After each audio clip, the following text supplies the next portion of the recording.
Hello friends, welcome back to my channel. Today I am returning. I feel like I've been gone for months and it's just been a few weeks. I've done some lives here and there, but I thought I kind of just had the itch to do a favourite. I don't know how long it's been since we did a sit down actual let's talk about the things I'm enjoying at the moment, but there have been some things. I've also been enjoying quite a lot of old school YouTube content recently, just kind of going back and catching up with people that I haven't watched for a long time, and I think that probably influenced this a little bit as well.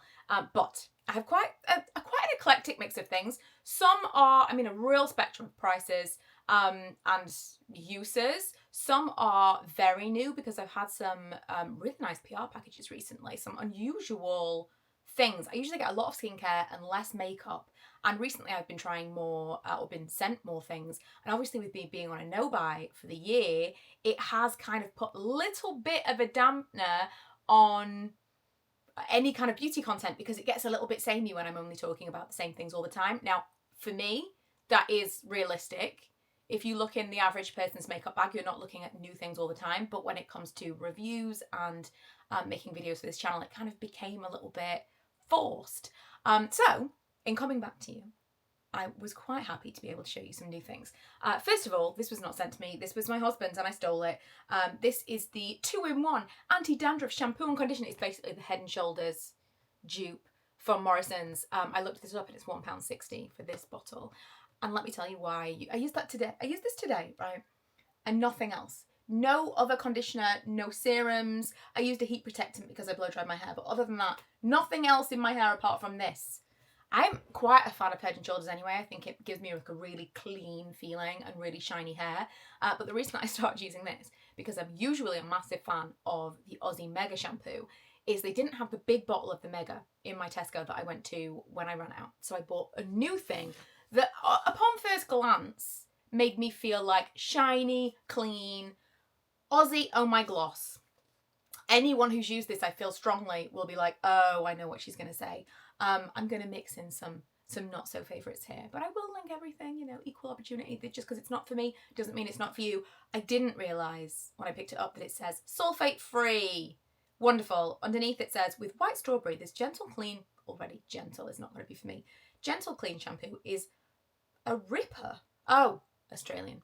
Is a ripper at deeply moisturising dry and dull hair for shimmering non-stop gloss in one use.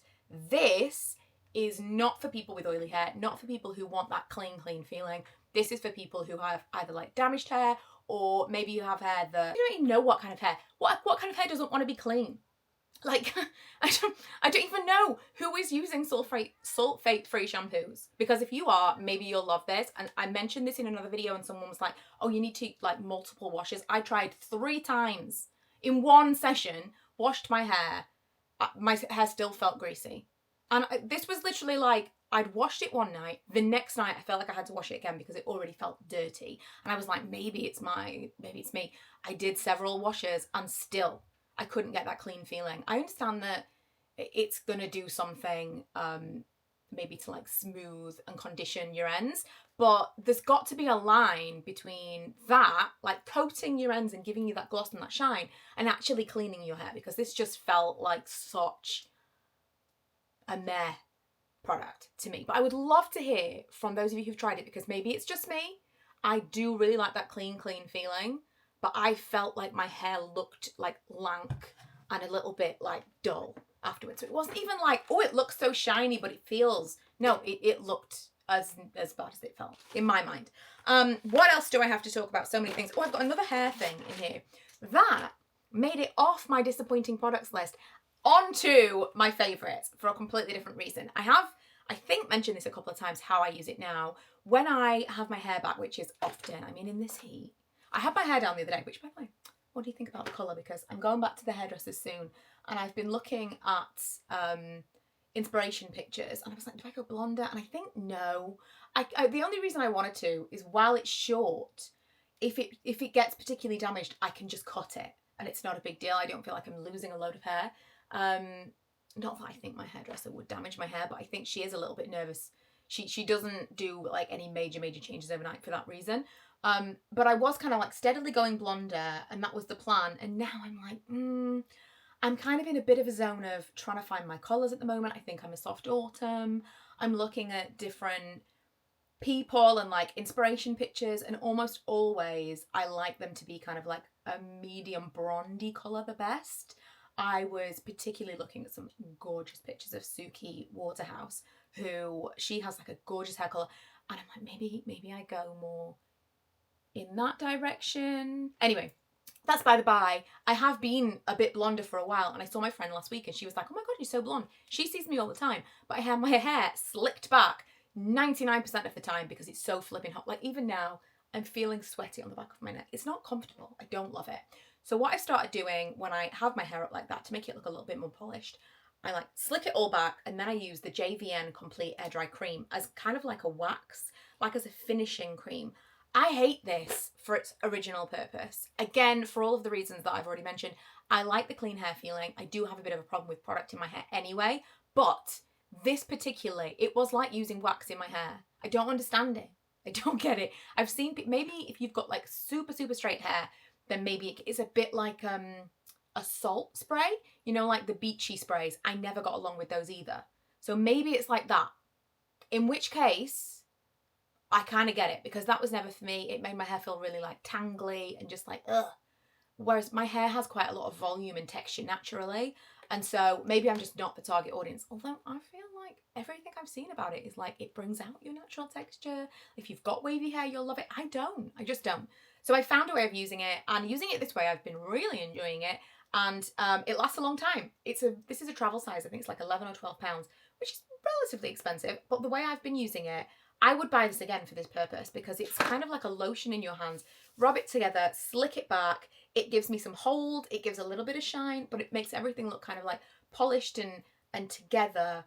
And yeah, it's don't give up on the products that you hate. Maybe you'll find a new use for them. No more hair products. I do have this, which I'm going to spray in my hair. Oh, just so that it lasts longer. Right, so when I first bought this, I think I showed it in a vlog. It's the MoroccanOIL, I'm going to say BRUMES de Maroc. How would you say that? It's the fragrance mist. So originally I was going to buy the perfume. They released a perfume.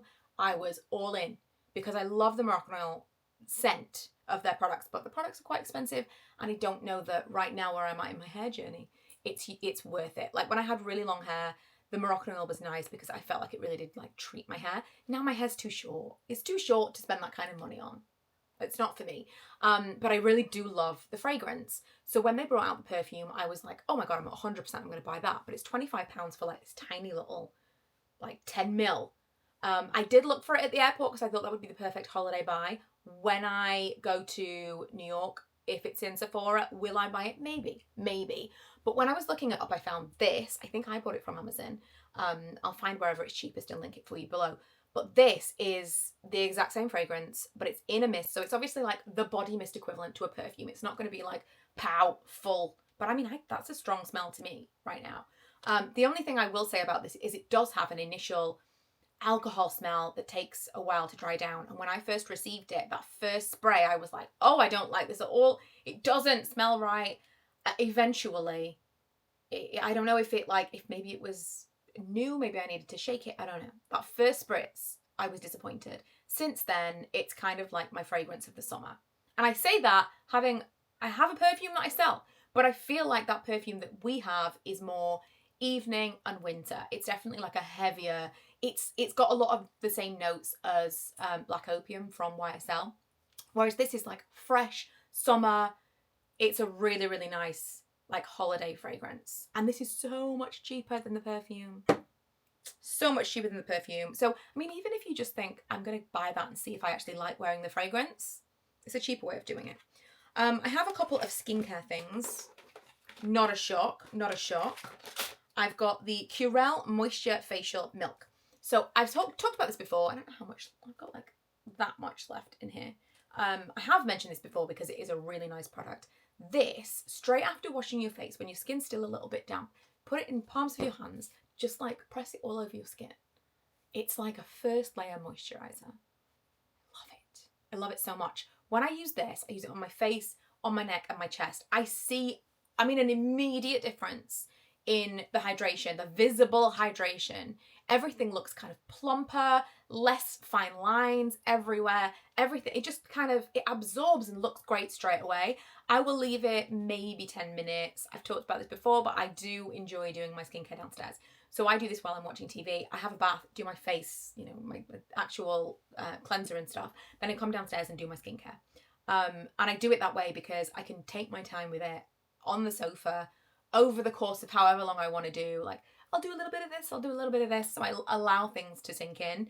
Realistically, if I was doing this all at once in front of the mirror, I wouldn't be leaving it any amount of time. I would just like bam, bam, bam, bam, bam. But because of the way I do it, I can just like, you know, I can eke it out. So I do leave it a little bit of time to absorb before I put my next layer of whatever on, usually my final moisturizer. But this underneath makeup as well is really nice. I don't know why, but in the summer, I seem to get like flakier skin than in the winter. And when I wear these like thin, whether it be tinted moisturizers, tinted SPFs, tinted whatever, you know, a thin foundation, it really clings to all of the dryness. So I've been using this a lot recently, specifically for that, to get rid of those like peely areas. I have also been using My Skin and Me a lot recently. I mean, it's very, very effective. I kind of fell out of love with it for a little while, and past couple of months I've been back on it every single day, and I am going through a little bit of like a retinol peel situation, especially when like I'll use it here every single day, like in that kind of area. The opposite of the T, like here, and then imagine if I was wearing like a soldier mask. You know, like an armor mask, like there. So this is where I've got most of my melasma. I'll use it there, and then occasionally I'll bring it onto my chin if I've been having a lot of breakouts, because tretinoin's good for any kind of acne. And that's where I get like, I'm not using it every single day, and so I get the retinol uglies. So this has been great for that. This has been great for like rehydrating that area and helping with the peeling skin. Speaking of SPF, did I mention SPF? I'm sure I did. I'm sure I did. This has been my favorite SPF this year, 100% hands down.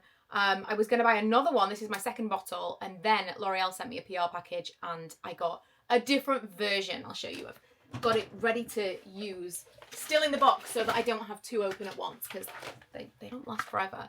I've got this one ready to use next. It's basically going to be the same thing. But the reason I like it so much is that it's a fluid. I'll show you on the back of my hand. It's very, very thin. I did get one from CeraVe and I was really unhappy with the texture of that one. It was much too thick and I didn't feel like it absorbed very well. It felt thick on the skin, whereas this is just, it's really thin. Like a light lotion. There's like maybe like a tiny bit of tackiness, but then it absorbs completely. Makeup goes on like a dream over the top. I wore this when we were in Florida. I didn't break out. I didn't have any issues. Bearing in mind I was putting it on multiple times a day. And obviously so hot and sticky, you would think that would be a breeding ground for acne, especially because I am a little bit prone around this area particularly. No, absolutely nothing whatsoever. It's amazing. I can't recommend that one enough, especially if you're like a little bit on the fence. You're like, oh, I can't wear it every single day. I don't like how it feels. Or you're concerned about breakouts. Just give that one a go because it is really, really good. A couple more skincare things, or a couple more makeup things, and then let's do the skincare first. These are my very favourite masks at the moment. I had a moment away from sheet masks. I just didn't have any, and I wasn't like going out and buying things because we don't go shopping these days. And then I had the sheet masks that were like gel from Primark before, and then last week I got some of these ones, and it is now confirmed. These are my favourite masks. If I remember, I'll put a picture up on the screen of me wearing a mask like this so you can understand that it is somewhere between a paper sheet mask and like one of those biocellulose ones. It's not quite as nice as that, but it is a gel, like a thin, sheer sheet mask. Someone is at my door. I've never been so often, well, not never, but rarely been so often called away while I'm filming one video. I've had like 3 phone calls. Well, in the basis of this, 3 phone calls. My son came to see me and someone came to the door. Anyway, the face masks are fantastic. Would recommend. I don't know. There's some face masks are better than others. They're not all created equal. I know it's Primark, but the niacinamide one from there I loved so much. I don't think they do that anymore. These are now my favourite. I'm so unfit. It's actually painful to admit. I out of breath just from running up and down the stairs. The L'Oreal Lumi Glotion. I'd heard about this, but I'd never tried it for myself because I've been on my no-buy. They sent me this. They actually sent me the medium one, and then they sent the light and the dark. The light is 100% for me. Previously on makeup, I was raving about this one, which is the Pixie by Petra. This only comes, I think, in one shade. Very, very similar in theory, but the Pixie one has got a little bit more, I'd say, colour to it. And it's definitely going to be not ideal for everyone because, again, I'm pretty sure it only comes in one shade. So this one is the Pixie one. Yeah, this one's the Pixie one. It's more of a pearl. And then this one is the L'Oreal Glotion. Are you focusing on this? You are. You are. So you can see the L'Oreal Glotion is definitely more kind of like a highlight. Whereas the Pixie, they are both a highlight. But this, am I showing you the right ones? Yes, I am, definitely.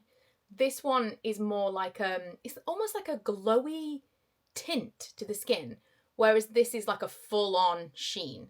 Do you know what I mean? Highlight, maybe that's like a sheen and that's like a shimmer, a highlight. But the Glotion is really nice, and it's kind of taken the place of that product for me. I put it on before I put on anything else, and then I tend to like not put foundation everywhere. I'll do whatever I'm doing cream here, and then just put it in like specific places, blend it out, and then go in with like a powder blush over the top.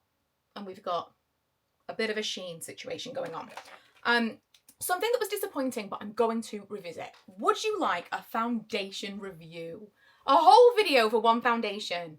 Now that's old school. If you would be interested, let me know. This is the LANCOME Fresh Glow Tinted Serum.